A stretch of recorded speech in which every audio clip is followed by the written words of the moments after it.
नमस्कार दोस्तों, मैं निखिल स्वागत करता हूं आपका हमारे YouTube चैनल पर। आज हम करने जा रहे हैं जो पोइम है the wild swans at Coole, जो W.B. यीट्स ने लिखी थी। जो W.B. यीट्स है, इन्होंने नोबेल प्राइज़ को जीता था लिटरेचर के अंदर। मतलब कहने का अर्थ है ये नोबेल प्राइज़ से अवार्डेड थे लिटरेचर के लिए 1923 के अंदर। तो पोइम की तरफ बढ़ते हैं और पोइम स्टार्ट होती है the trees are in their autumn beauty. कहने का अर्थ है जो हमारे पेड़ हैं वो अपनी ऑटम ब्यूटी के अंदर थे। कहने का अर्थ है ऑटम सीजन चल रहा था, पेड़ों के जो पत्ते हैं वो गिर रहे थे, लेकिन फिर भी पेड़ हैं वो सुंदर लग रहे थे, ब्यूटीफुल लग रहे थे। The woodland paths are dry. जो वुडलैंड्स हम किन्हें कहते हैं, जो जहाँ से हमें लकड़ी मिलती है, मेनली फॉरेस्ट। तो जो फॉरेस्ट के रास्ते थे वो सूखे थे। Under the October Twilight the water. कहने का अर्थ है अक्टूबर का महीना चल रहा था और ट्विलाइट होता है शाम का समय, इवनिंग टाइम। तो इवनिंग टाइम के अंदर है जो हमारा पानी के अंदर क्या है, एक रिफ्लेक्शन पड़ रही है स्काई की रिफ्लेक्शन गिर रही है पानी के अंदर। Upon the brimming water among the stones are 9 and 50 swans। पानी है वो क्या है, पत्थरों से होकर एक किनारे की तरफ जा रहा है और उस किनारे पे कितने स्वॉन्स हैं, 9 and 50 swans, मतलब 59 स्वॉन्स उस किनारे पे हैं। Next para, the 19th autumn has come upon me. 19वां ऑटम आ चुका है। कहने का अर्थ है 19 साल बीत चुके हैं since I first made my count, जब हमारे पोइट ने पहली बार इन स्वान्स को गिना था।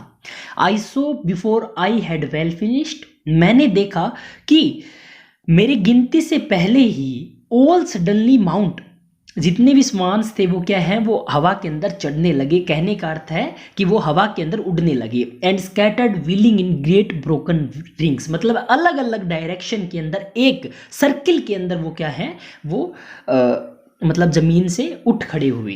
Upon their clamorous wing. Clamorous wing का अर्थ है नॉइजी विंग्स, मतलब जो फड़फड़ाने की आवाज़ें आ रही थी हमारे स्वॉन्स के विंग्स से, तो इनको बोला है क्लैमरस विंग। तो क्लैमरस विंग कहने का अर्थ है कि फड़फड़ाते हुए पंखों के साथ वो हवा के अंदर अलग अलग डायरेक्शन के अंदर एक सर्किल के अंदर वो हवा के अंदर चढ़ाई करते हैं।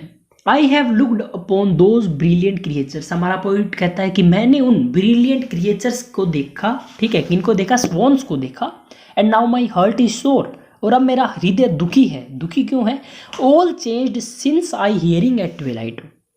मतलब सब कुछ बदल चुका है जब मैंने पहली बार शाम के समय इन्हें सुना था। अब किन्हें सुना था?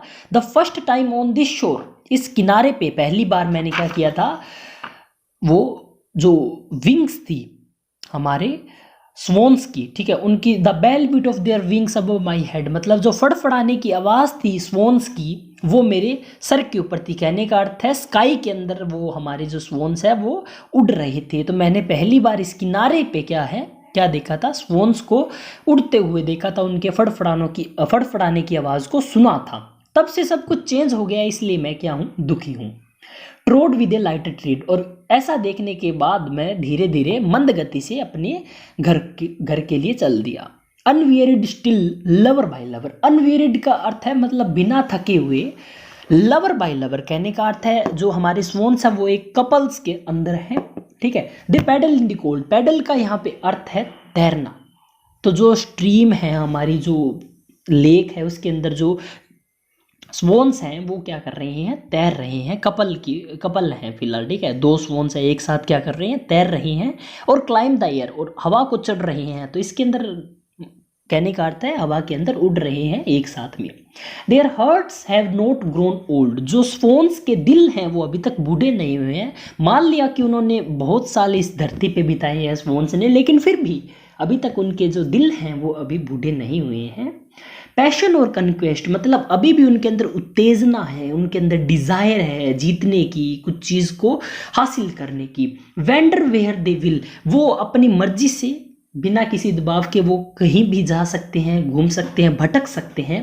Attend upon them still, but now they drift on the still water. लेकिन अब क्या है, वो रुके हुए पानी के ऊपर तैर रहे हैं, धीरे धीरे तैर रहे हैं। स्टिल वाटर का अर्थ है मतलब रुका हुआ पानी, ठीक है।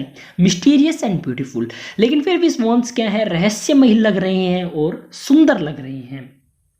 Among what rushes will they build by what lake edge or pool, मतलब वो जहाँ पे भी अपना घर बनाएंगे, कहने का अर्थ है वो किसी लेक के किनारे अपना मतलब घर बनाएंगे या पूल के किनारे, वहाँ पे जाके वो रहेंगे। डिलाइट मैन आइज, ठीक है, फिर भी क्या है, हर एक आदमी की आंखों को वो क्या है, आनंद देते रहेंगे।